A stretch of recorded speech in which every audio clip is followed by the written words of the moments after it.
Light chapter के बारे में, और लाइट चैप्टर के अंतर्गत मिरर के बारे में जानेंगे। मिरर मतलब प्रकाश के बारे में जानेंगे कि मिरर कैसा होता है, कितने प्रकार के होते हैं, इनकी बनावट कैसी होती है, उसी के बारे में जानेंगे। तो सबसे पहले मिरर का डिफिनेशन जानते हैं। वैसा चिकना और चमकीला सतह जो नियमित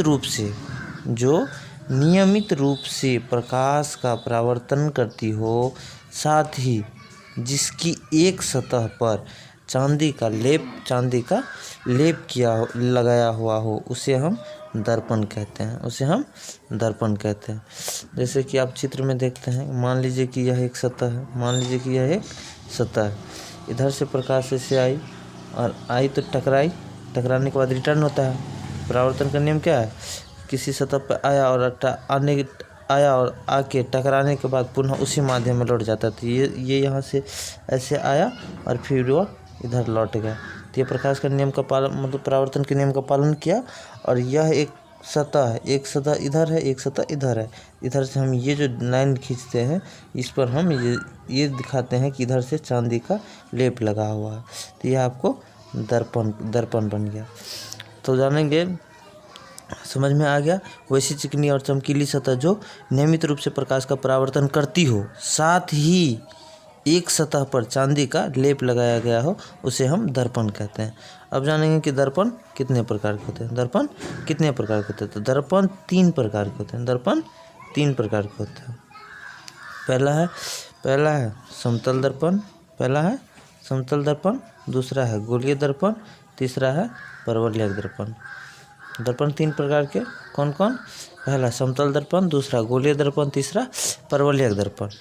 अब गोलीय दर्पण भी दो प्रकार के होते हैं। गोलीय दर्पण दो प्रकार के होते हैं। पहला है उत्तल दर्पण, दूसरा है अवतल दर्पण। पहले तो जानेंगे दर्पण तीन प्रकार के होते हैं। दर्पण कौन तीन प्रकार के? समतल दर्पण, गोलीय दर्पण और परवलयक दर्पण। अब गोलीय दर्पण भी दो प्रकार के होते हैं। पहला है उत्तल दर्पण, दूसरा है अवतल दर्पण। गोलीय दर्पण कितने प्रकार के? गोलीय दर्पण दो प्रकार के, उत्तल दर्पण और अवतल दर्पण। अब जानते हैं समतल दर्पण किसे कहते हैं। इनका डिफिनेशन जानते हैं।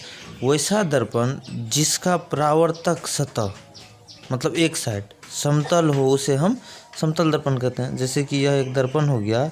दर्पण का ये परावर्तक सतह मतलब किधर, जिधर से हम चेहरा देखते हैं उधर परावर्तक सतह हो गया। तो मान लीजिए कि ये इस साइड परावर्तक सतह हो गया और दूसरी साइड चांदी का लेप किया हुआ हो, तो उसे हम समतल दर्पण कहते हैं। समतल दर्पण किसे कहते हैं, समझ में आया? वैसा दर्पण जिसका परावर्तक सतह समतल हो, उसे हम समतल दर्पण कहते हैं। अब आते हैं गोलीय दर्पण। वैसा दर्पण जिसका परावर्तक सतह किसी खोखले गोले का एक भाग हो, मतलब गोला हो, गोला के अंदर किसी खोखले गोले का भाग हो, उसे हम गोलीय दर्पण कहते हैं। गोलीय दर्पण किसे कहते हैं? वैसा दर्पण जिसका परावर्तक सतह किसी खोखले गोले का एक भाग हो, उसे हम गोलीय दर्पण कहते हैं। जैसे कि यह मान लीजिए कि यह एक गोला हो गया। गोला के अंदर में हम इस साइड से पेंट कर दिए, तो ये एक प्रकार का गोलीय दर्पण को दिखाता है। अब आइए, अब देखते हैं गोलीय दर्पण के प्रकार। मतलब गोलीय दर्पण बताए थे दो प्रकार के होते हैं। कौन? उत्तल दर्पण और दूसरा अवतल दर्पण। पहला उत्तल दर्पण, दूसरा अवतल दर्पण। गोलीय दर्पण दो प्रकार के, उत्तल दर्पण और अवतल दर्पण। अब आते हैं गोलीय उत्तल दर्पण का डिफिनेशन किसे कहते हैं। वैसा दर्पण जिसका परावर्तक सतह उभड़ा हुआ प्रतीत होता है, उसे हम उत्तल दर्पण। उभड़ा का मतलब क्या होता है? उठा हुआ प्रतीत होता है। जैसे कि यहाँ एक दर्पण बना हुआ, मान लीजिए कि ये एक दर्पण हो गया। ये जो डॉट है, आपको पहले भी पता होगा कि ये डॉट मतलब पेंट किया हुआ, इस साइड से हम चेहरा देख नहीं सकते हैं।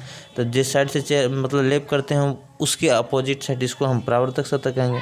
इधर से जो देखते हैं इसको परावर्तक सतह, और ये परावर्तक सतह आपको उठा हुआ प्रतीत हो रहा है, इसीलिए हम इसको उत्तल दर्पण कहेंगे।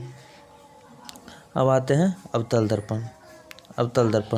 वैसा दर्पण जिसका परावर्तक सतह धंसा हुआ प्रतीत होता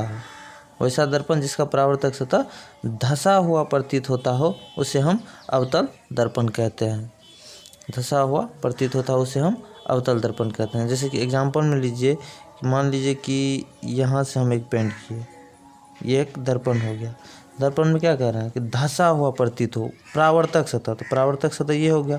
आप तीर से इसको परावर्तक सतह दिखा दीजिए, धसा हुआ प्रतीत, धसा हुआ दिख रहा है। अब इधर से हम चांदी का लेप कर दिए, तो ये आपको हो गया अवतल दर्पण। अवतल दर्पण। अवतल दर्पण के बाद आएगा आपको परवलयक दर्पण। अवतल दर्पण के बाद परवलयक दर्पण। परवलयक दर्पण हो गया वैसा दर्पण जो पूर्णतः गोलाकार नहीं हो, उसे हम परवलयक दर्पण कहते हैं। वैसा दर्पण जो पूर्णतः गोलाकार न हो, जैसे कि गोला का मतलब है पूर्णतः, गोला का मतलब एक वृत्त सर्कल का निर्माण किया, पर यहाँ जो इस टाइप से दिखा रहा है, इस टाइप से एक दर्पण बनती है। इस दर्पण में तो आपको गोला का नज़र नहीं आ रहा है, इसीलिए हम इसे परवलयक दर्पण कहेंगे। परवलयक दर्पण किसे कहेंगे? वैसा दर्पण जो पूर्णतः गोलाकार नहीं हो, उसे हम परवलयक दर्पण कहेंगे। अब ये शॉर्ट फॉर्म में जानते हैं, जैसे कि हो गया मिरर।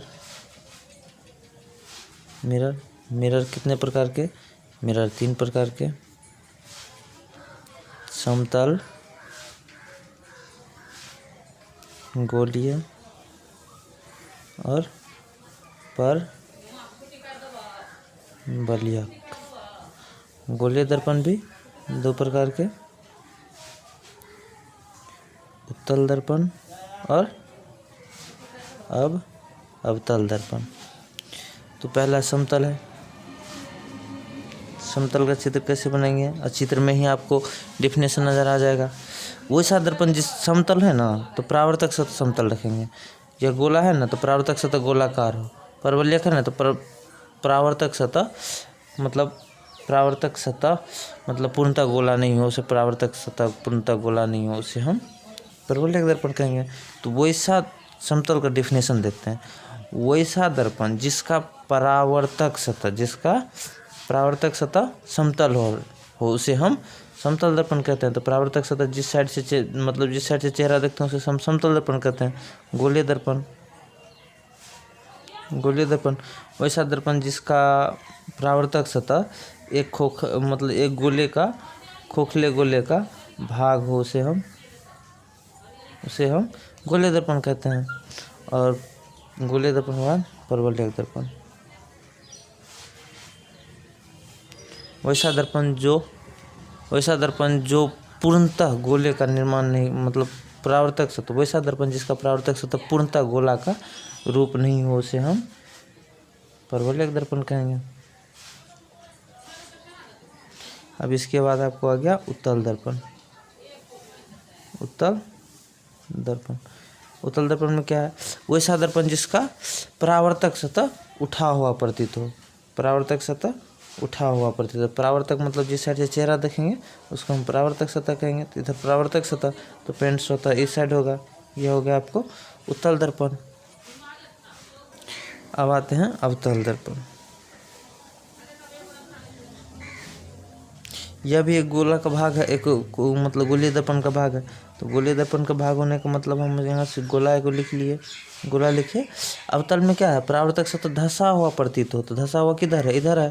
तो परावर्तक सतह हम ये मान लेते हैं कि ये है परावर्तक सतह, और परावर्तक सतह के बाद दूसरा वाला साइड जो होता है उस पर चांदी का लेप किया जाता है। तो इसे हम चांदी का लेप कर दिए। ये हो गया आपको अवतल दर्पण। आज के लिए बस इतना है।